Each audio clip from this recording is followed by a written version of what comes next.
CR in Dungeons and Dragons is completely broken. In fact, in most TTRPGs, encounter design is mostly broken. Yes, you can use the mathematical equations to put encounters in front of people, but it'll fall apart depending on how the table plays. And that's really where good encounter design breaks down, is that we're making assumptions that our table is playing in an optimal way. And yes, sometimes we want to do that, but sometimes role playing leads us elsewhere. Sometimes we have new players, sometimes we have veteran players. So encounter design really starts somewhere else. So if you really want to build balanced encounters, and we're going to define balanced as delivering the purpose that you have designed for that encounter. It can be something that's very difficult or something that's very simple. There's one factor that always plays true in encounter design. If you want to build a balanced encounter, you need to do one thing and one thing only: know your party. And what does that mean? Well, of course, we know our players at the table, but knowing who they are, how they play the game, yeah, that's a big part of it. But let's rewind for a second and let's really look at this. If you're a new dungeon master, how do you know your party? How do you know everything that they're going to be able to do in an encounter? You don't. In fact, there's really only a couple of things you have to know about your party to be able to build a balanced encounter. This episode is purely about knowing your party and why you need to know the things you need to know. So let's take a look. If you can read it, this right here is all that you need to know. We have a party. We have what our party is: a wizard, a fighter, a rogue. We know their AC, we know their hit points, and we know their average damage. That right there is all that we need to know to build a balanced encounter. Hold on, put your brakes on. What about all the spells and slots and abilities they can do? Everything a party can do outside of their AC, hit points, and average damage, everything is utilizing a resource.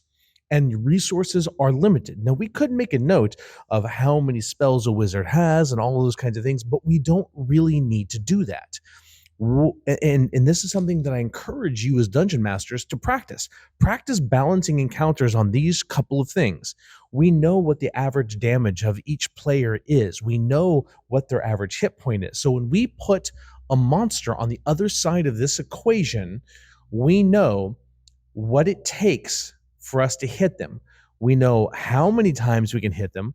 And if we know what the monster's average hit points is, if they're not using one of their abilities, we know how long it's going to take for them to die, both the monsters and the players. So let's break this down. And how do we determine how this helps us balance an encounter? Right now, we're not looking at this side of the equation. We're only looking at knowing our party. And understanding this as a dungeon master will help you be able to build encounters. This is not the only tool you need, but it's important. When you're looking at ACs of your players, of your party, this tells you what something needs to roll depending on what the average hit is. Let's talk about this. So my fighter has an AC of 18. For me to hit approximately 50% of the time, which is rolling an 11, 12, 13, 14, 15, 16, 17, 18, 19, or 20. If I hit 11, that means I need to have a +7 to hit. And so what does that tell me? Well, it tells me that that makes this person hit 50% of the time. But if I look at my wizard, now how often am I going to hit? Well, what pushes a 12 when I have a 7? A 5. So a 5 and above hits my wizard. So I can start looking at how often things are going to hit my players, meaning that if I put something with a high plus to hit and they go up against my wizard, they're going to hit all the time. And if they hit hard, well, then that wizard's going to go down. So a lot of times, how do I balance that? Right? Do I make it so things are lower to hit? And where do I make that adjustment? That's where utilizing lots of monsters can come into play. Then I might be able to use something that maybe only has a +3 to hit. Now it's going to miss my wizard more often, but it's going to miss my fighter more often too. Well, how are they going to damage the fighter? I need to make it do more damage. Well, now I got a problem. If that happens, then they're going to hit my wizard, and my wizard's going to die because they're going to do 12 points of damage. You see where this comes into play? So understanding how it's going to affect this affects the rest of the encounter design. Now, I like for there to be stakes at hand. So I'm like, okay, so because I have this discrepancy here, when I build something else, I'm going to give them a good +4, +5 to hit. I'm going to make sure that they can hit often, but I'm going to reduce their damage down. Yeah, they're hitting my fighter more. Yeah, they're hitting my wizard more, but now it gives them more of a chance to come rescue the wizard. So I'm going to have things that are hitting more often, but doing less damage. That's my idea for encounter design. When you understand what it takes to hit each one of your characters, you can better plan for the table. If you have one singular monster, if that monster has a high to hit ratio and it hits the wizard may be going down. Because if you're only going against one, they have to be spiky or they have to have lots of actions. So that brings us to the next thing. Hit points, right? We're somewhere between 12 and 24 hit points on the board. So the question is, how swingy do we want combat? Do we want combat to where be super dangerous to us? So the wizard gets hit once, they go down. How do we telegraph that? By making it hit the fighter first and doing 12 points of damage, that one-shots the wizard. Those are the kind of metagaming things that we can telegraph, but we can also telegraph it on the fly, on the field as well. And then, of course, average damage. How many times are they going to have to swing on my monsters to kill them? We balance this based upon not looking at resources, because then when we put them on the field, if we have balanced to this, then we can understand, okay, if I put a goblin on the field and it has an average hit points of 5, every one of my players, if they hit it, on average, will kill it in one hit. That goblin just became a minion because it's going to die in one hit. That's great. On average, goblins are going to have a low plus to hit. Okay, so now I need more goblins to balance this encounter. Then we look at action economy. We have 4 on one side, an even fight would be 4 on the other. And we take that into account. And so knowing what the averages are for your party allow you to look at a monster and go, this thing is going to kill my party. We're not trying to balance to this. We're trying to know our party. So when we go to the manual and we say, oh, I need XCR quarter creatures, and I pick one out of the monster manual to build an encounter, and I look at it, and its average damage is 12 per hit, it's going to kill my wizard in one hit, most likely, unless I lower its damage. And that is where balancing truly comes in. It doesn't mean that you can't run the encounter you want to run. It just means that the creature you picked, you may want to tweak its damage a little bit so you don't one-shot. Or maybe you do.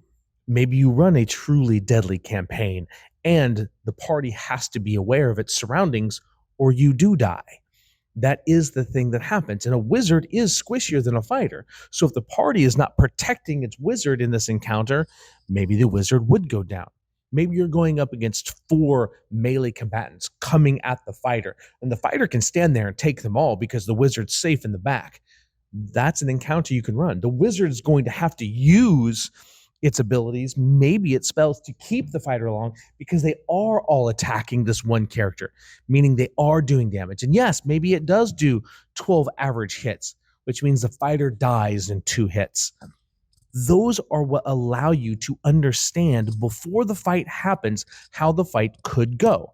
Anything that these parties use that's utilizing a resource, it could be a one-time magic use item, it could be a spell. Any of those things will sway the favor of the battle in favor of the party. So you don't have to know them. You don't have to remember your party's, stats. What you do have to know is know the basics. Now, for all you veterans out there that are losing your minds, that's okay. You understand that the resources that these characters have will influence the outcome of the battle. But that's okay. That's not what we're balancing to. When we look at encounter design, what we look at is the basics. The rest is a resource slog, whether we want to say it or not. In every game, the utilization of a resource removes that resource from that player to no longer use in that combat or in the next combat. And those are okay. Understanding the basics of our party and knowing what our party's baseline stats are is what's important. Can the wizard actually cast shield and take its AC from 12 to 17? Yes, it can. Do we know that? Sure, we may remember that. So when those archers in the back fire on the wizard because it just blasted one of their friends and the wizard uses shield to protect itself, guess what? The encounter is still balanced because my plus to hit wasn't through the roof because I didn't want to destroy the wizard. I wanted to make it difficult for the fighter, so I didn't put them up against something that has a plus 10 to hit. It makes a difference. I was balancing to these to allow wizards to be able to use its resource to stop those bolts from hitting it and protecting himself and not going down. Using a what? A resource. In Dungeons and Dragons, which is really what we're talking about, this is about balancing what we know to allow the party to have to expend resources in order to win the battle, depending on what you want to balance it for. We learned in episode 1 that an encounter has a purpose. The purpose is not just to be a resource slog or resource fest. The encounter is to show the players something, to do something, to move the story forward. And the things we put in front of them, the question is, how hard do we want it to be for the players to actually take them out? We can use the encounter guidelines that are in the player's handbooks, the dungeon master's guides. You can utilize all those tools. I'm not going to go over those because those are already published. What we need to talk about is when I build that encounter and I look at them and I see, oh no, this is where it's at. Now there's something that's on here that's not on here that I left out intentionally. Our players plus to hit. That's another important one. Why is that? Because that determines what AC to use on the other side. And the reason I don't have it on there is because I like to make it to where my players hit more often.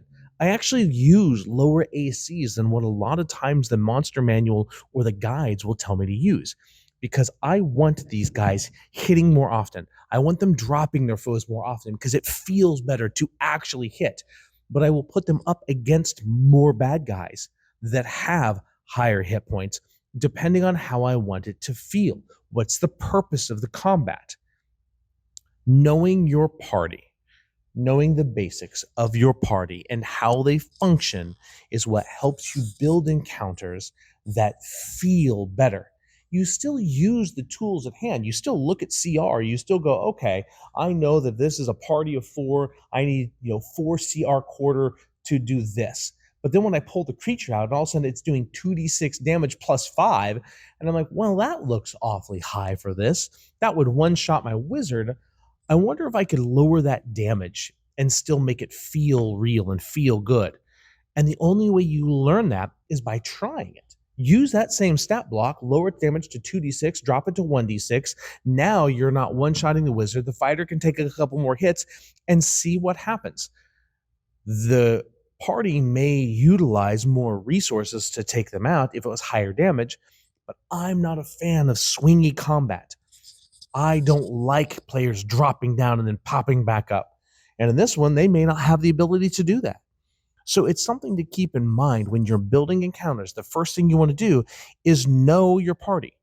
What is the average to hit to get a 50% hit rate? How many times can those creatures hit your guys to drop them? How many times do your guys have to hit those creatures to drop them? Knowing those things would then helps you deal with the action economy. Because if I have 4 over here, but it takes 4 hits to drop any one of them and 1 for them to drop my counter, that's not a balanced encounter. That may not feel right.